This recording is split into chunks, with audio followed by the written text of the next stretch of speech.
Bom dia, irmãos. Que a paz de Cristo Jesus esteja sobre a tua vida, amém? Eu quero convidar você a orarmos esse instante, vamos meditar um pouco mais na palavra de Deus. Temos feito isso dia após dia, temos compartilhado isso com os irmãos. E hoje, mais uma vez, vamos estar diante dessa palavra e vamos pedir para que o Senhor fale ao nosso coração. Senhor, te damos graças por esse dia.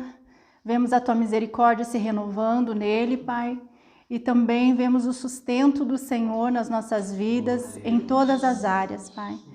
Nós, Senhor, nunca tem deixado faltar o pão de cada dia, mas o alimento espiritual, a tua palavra, Senhor, é essa que nos alimenta verdadeiramente, Senhor. O Senhor tem sido abundante conosco, Pai. Fala conosco nessa manhã, Senhor, que o nosso coração se abra, que os nossos olhos sejam iluminados pelo Senhor, Pai. Esse é o meu pedido em nome de Jesus. Amém. Amém. E eu quero, antes de começar, a nossa meditação vai ser no livro de Ezequiel, no capítulo 18. Enquanto você vai abrindo aí, eu quero saber de você se você sabe o que significa essa palavra vitimização. O que é uma pessoa se sentir vitimizada? Você sabe? Vocês aqui sabem o que significa isso? Vitimização é uma pessoa que se coloca no papel de vítima ou pessoa perseguida para anular críticas, opiniões ou objeções contra as quais não consegue argumentar. E esse tipo de sentimento a gente pode ver no povo de Israel. Eles se sentiam vitimizados. E ao lermos aqui, a gente vai falar mais um pouquinho sobre isso. Então, capítulo 18, o tema dessa ministração é a justiça de Deus. Isso. E como que o povo se encontrava? Nós temos visto no livro de Ezequiel, Deus levantando esse homem para falar dele para esse povo. Não só ele, mas tantos outros servos, os profetas, o Senhor tem levantado naquele tempo, naquela época, para chamar o povo ao arrependimento. Esse povo escolhido, esse povo amado por Deus, tinha quebrado a aliança com Deus, se entregado à idolatria e junto com a idolatria eles se perderam em muitos pecados, na iniquidade e na injustiça e assim estavam vivendo uma vida que não agradava a Deus. Muitos deles se sentiam ainda adoradores de Deus, religiosos, mas Deus não estava contente com o seu povo. E assim ele levanta homens de Deus ali para dar essa chamada ao povo, para falar com o povo. No capítulo 16 de Ezequiel, que foi a nossa leitura de hoje também, o Senhor fala ali sobre o seu amor, a sua misericórdia tão grande para com esse povo e a rejeição do povo para com esse Deus. E ele avisa que o castigo vem, que a sua justiça ela vai ser manifesta e ele convida a esse povo a se voltar a ele. Mas e o povo? Ali no começo do capítulo 18 fala assim: veio a mim a palavra do Senhor dizendo: que tendes vós que acerca da terra de Israel, proferis este provérbio dizendo: os pais comeram uvas verdes e os dentes dos filhos é que se embotaram? Tão certo como eu vivo, diz o Senhor Deus, jamais direis este provérbio em Israel. Eis que todas as almas são minhas, como a alma do pai, também a alma do filho é minha, e a alma que pecar, essa morrerá. Se a gente voltar um pouquinho ali, em Jeremias, no capítulo 31, no versículo 29 até o 30, esse provérbio já era dito entre o povo naquela mesma ocasião, naquela mesma época ali, do exílio, da chamada de Deus para o arrependimento. E o povo dizia o que com esse provérbio? Eles estavam se sentindo vitimizados. Ao olhar deles, eles não tinham feito nada de errado. Os seus antepassados tinham feito coisas erradas, tinham desagradado a Deus, e eles então estavam sofrendo a consequência daquilo que os seus antepassados tinham passado. As uvas verdes se embotaram, é como não comer a uva verde. Hoje nós temos a uva rosa, a uva verde, né? Mas a uva fora do tempo, quando ela ainda não está pronta para se comer. Ela se torna ácida, ela se torna azeda e os dentes ficam sensíveis. E eles diziam isso. Então a desculpa deles é que eles não tinham feito nada de errado, que os pais, os antepassados deles tinham feito e eles estavam sofrendo sobre isso. E a gente vê aqui que Ezequiel é levantado para confrontar esse povo. E o nosso primeiro ponto mostra a responsabilidade que é individual. Então, ali Deus fala que todas as almas são minhas. A alma que pecar, essa morrerá. Toda alma, ela tem um relacionamento com Deus. E o seu destino depende desse relacionamento. E aqui Deus mostra 3 exemplos na sequência aqui, que eu vou ler na linguagem de hoje, que fala o primeiro exemplo dentro desse ponto. O pai justo. Aí Deus fala assim, imagine que existia um homem verdadeiramente bom, correto e honesto. Esse homem não adora os ídolos dos israelitas, nem come a carne dos sacrifícios oferecidos em templos proibidos. Ele não seduz mulheres casadas, nem tem relações com mulheres durante as regras. Não engana, não rouba ninguém. Devolve aquilo que lhe foi dado como garantia de empréstimo, dá comida a quem tem fome e roupa a quem está nu. Quando empresta, não cobra juros altos, recusa-se a fazer o mal e em qualquer questão as suas decisões são justas. Obedece aos meus mandamentos e guarda cuidadosamente as minhas leis. Este homem é correto e viverá. Então, ali está do versículo 5 até o versículo 9, esse primeiro exemplo que Deus, através de Ezequiel, dá, o homem justo, o pai justo. E o outro exemplo é do filho perverso, que está do versículo 10 ao versículo 13. Imagine também que esse homem tem um filho que rouba, mata e faz coisas que o pai nunca fez. Esse filho come a carne dos sacrifícios oferecidos em templos proibidos e seduz mulheres casadas, engana os pobres, rouba e fica com aquilo que lhe foi dado como garantia de empréstimo. Ele vai aos templos pagãos, adora ídolos nojentos e empresta dinheiro a juros altos. Será que ele vai viver? Não, não vai. Ele fez todas essas coisas vergonhosas e morrerá por causa delas. Esse filho será culpado da sua própria morte. E também tem um terceiro exemplo, que a gente pode ver ali como o neto justo, que está do versículo 14 ao 18, que diz assim, agora imaginem que por sua vez esse filho tenha um filho. Esse filho vê todos os pecados que o pai cometeu, mas não segue o seu exemplo. Não adora os ídolos dos israelitas, nem come a carne dos sacrifícios oferecidos em templos proibidos, não seduz mulheres casadas e não explora nem rouba ninguém. Ele devolve aquilo que lhe foi dado como garantia de empréstimo, dá comida a quem tem fome e roupa a quem está nu.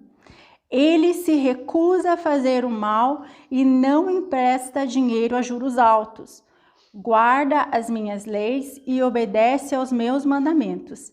Ele não morrerá por causa dos pecados do pai. É certo que viverá. O pai que enganou e roubou e só prejudicou os outros, por isso morreu por causa dos seus próprios pecados. Então, esses são os 3 exemplos que eu fiz a leitura ali na linguagem de hoje, que Deus está mostrando que a responsabilidade, ela é pessoal. Naquela época, o Senhor Deus, ele tinha dado as suas leis, ele tinha escolhido esse povo para que esse povo, conhecendo o Senhor e obedecendo essas leis, eles fossem um povo diferente dos outros. Esse povo não estava fazendo aquilo que Deus mandava, então a justiça de Deus, ela iria ser aplicada a eles. Não como ali eles estavam dizendo, se vitimizando, que os pais tinham pecado e eles estavam recebendo essa consequência do pecado. Mas eles também estavam fazendo coisas erradas. E aqui Deus deixa claro que a alma que pecar, essa morrerá. Se o pai fez coisa certa, ele não vai ser culpado desses pecados. Se o filho fez coisas erradas, o filho vai. E assim por diante. E também nesses pontos nós podemos ver que é uma coisa muito clara aqui que dá para também fazer essa ligação com os 3 reis que tiveram esse, que a gente pode colocar como o pai justo ali, o rei Ezequias, o filho perverso, o rei Manassés, e o neto, o rei Josias, que não também o Manassés não copiou o exemplo bom do pai, mas o seu filho não copiou o seu exemplo mau. O segundo ponto é o perdão está disponível.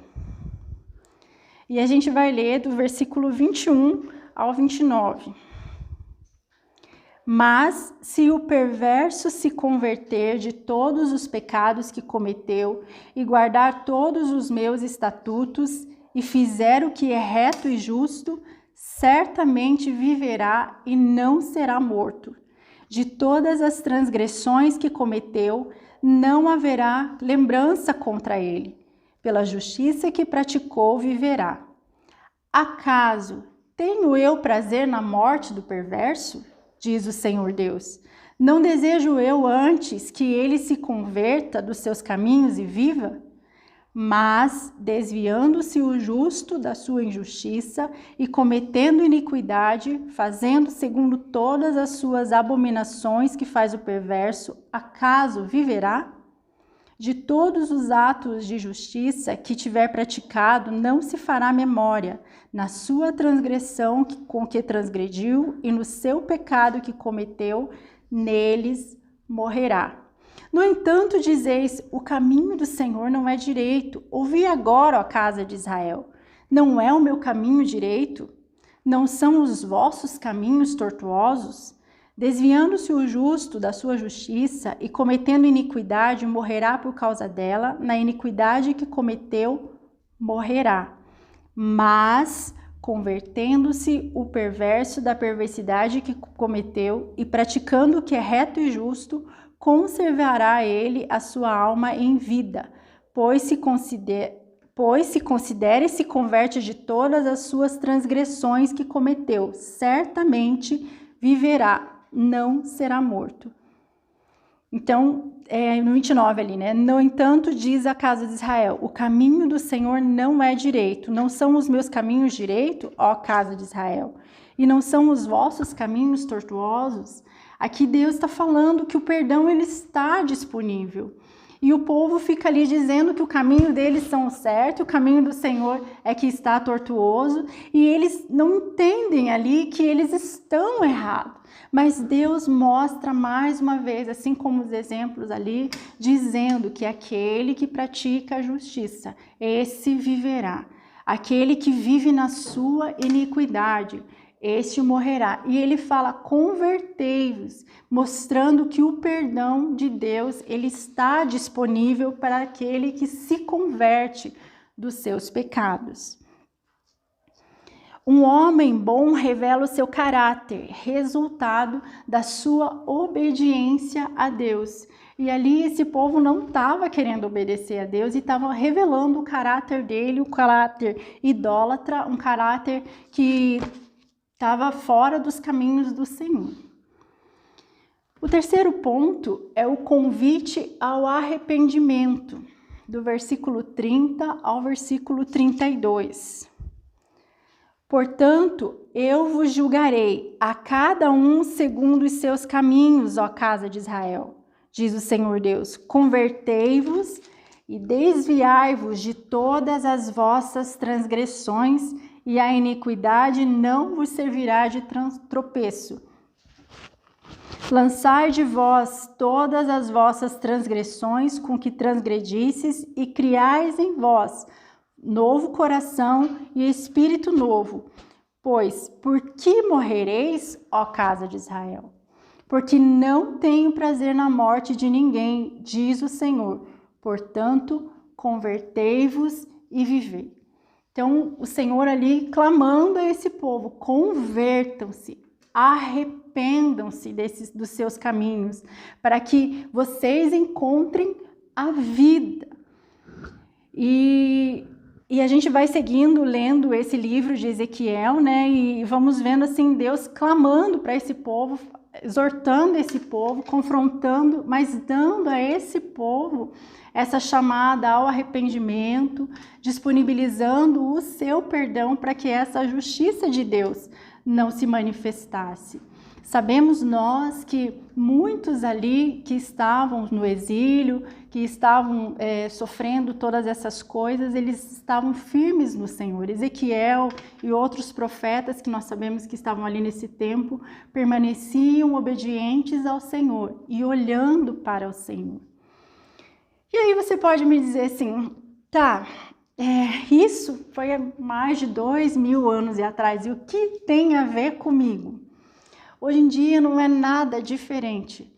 Nosso Deus, aquele que ama a todos, ele fez algo, ele escolheu esse povo para que através desse povo de Deus, ali o povo de Israel, fosse mostrado o Senhor, a palavra do Senhor, a diferença daqueles que seguem a Deus.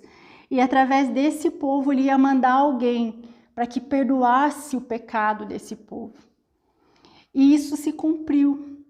Hoje nós temos a revelação do mistério de Deus, o Senhor Jesus Cristo, e nós sabemos que ele foi o Filho enviado por Deus. Em João 3,16 fala isso, que Deus nos amou tanto que enviou esse Filho para morrer por causa dos nossos pecados. Os pecados que nós cometemos, as maldições que estavam sobre nós. Em Isaías 53 fala ali que ele levou sobre si todas essas maldições, todos os pecados, todas as enfermidades, ele levou no nosso lugar. Levando no nosso lugar, sendo maldito por Deus no nosso lugar, Deus não o deixou morto, Deus o ressuscitou, para que todo aquele que creia em Jesus tenha vida e vida eterna. Em João, 1 João fala ali, aquele que tem o Filho tem a vida, quem não tem o Filho não tem a vida. E quem não tem o Filho não tem a vida, sobre ele repousa a ira de Deus, ele está condenado. Mas Deus, ele nos deixa também através do Senhor Jesus. O Senhor Jesus, quando veio, ele mostrou os seus mandamentos e ele convidou também, assim como todos aqueles que vieram em nome de Deus antes dele, ao arrependimento. Ele falava, arrependei-vos porque está próximo o reino dos céus, convertam-se dos seus pecados, e aqueles que assim ouvem a voz dele e que se arrependem, ele transforma numa nova criatura, como está ali escrito em 2 Coríntios 5:17. Ali como Deus fala também, aqui no finalzinho de Ezequiel, né? Um novo coração, um novo espírito, esse nos é dado quando cremos no Senhor Jesus. E assim nós podemos viver obedecendo aos mandamentos do Senhor, porque eles não são pesados. E ele fala em João 14:21 que aquele que ama ele obedece a esses mandamentos. Então, isso foi o que Deus fez.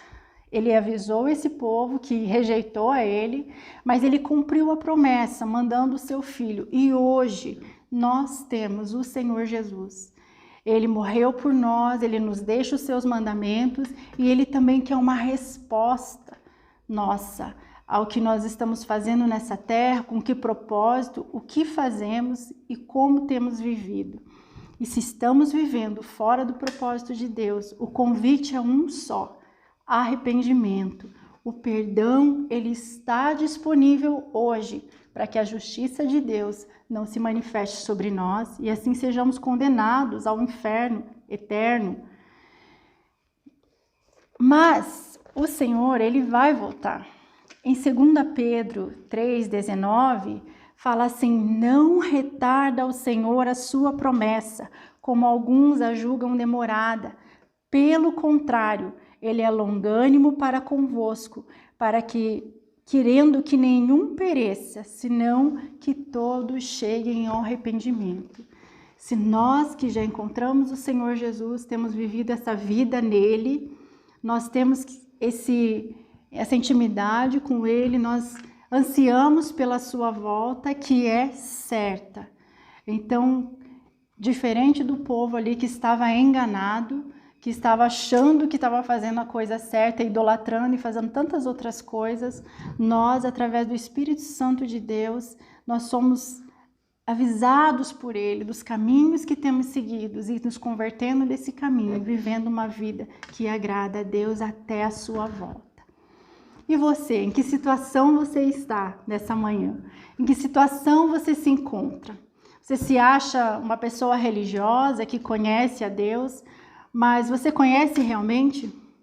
Nós temos estudado os atributos de Deus, temos estudado a palavra dele e podemos ver um Deus grande, amoroso, mas um Deus justo, que amou toda essa humanidade, dando o seu Filho, e ele requer uma resposta nossa.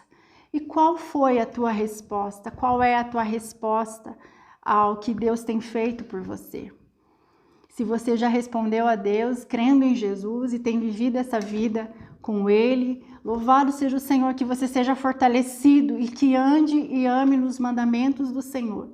Agora, se você está sem crer no Filho de Deus, sem ter essa revelação do amor de Deus que foi demonstrada por Jesus ali na cruz, o convite hoje é um só: se arrependa, o perdão está disponível.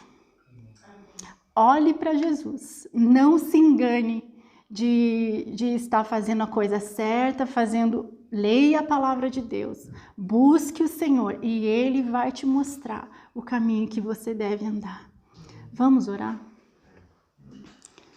Senhor, que maravilha a tua palavra, Senhor. Ela é lâmpada para os nossos pés. Senhor, ela nos mostra o nosso coração, porque ela também é um espelho, Senhor. Obrigada pela grandeza, Senhor, do mistério revelado através de Jesus Cristo que o Senhor deu a nós, Pai. Obrigada pela salvação tão grande que o Senhor demonstrou dando o seu Filho a todos. Está disponível a todos a salvação em Cristo Jesus. Senhor, que ninguém se engane, mas que olhem para Jesus e sejam salvos. Senhor, que os corações se convertam. Ó Deus, que toda religiosidade, idolatria, pecados, iniquidades, Senhor Deus, se dobrem, sejam confessados e largados e abandonados a olhar a obra de Cristo na cruz, Senhor. Ó Deus, que nós que cremos no Senhor obedeçamos, amemos os teus mandamentos e vivamos nele, porque nós temos uma esperança da sua vinda que é certa e que não tarda, Senhor. Ó Deus, que o Senhor nos ilumine, para que, olhando esse exemplo, Senhor Deus, na tua palavra, façamos sempre aquilo que agrada ao Senhor, Pai. Em nome de Jesus, em nome de Jesus. Amém. Que a bênção do Senhor esteja sobre você, em nome de Jesus. Amém.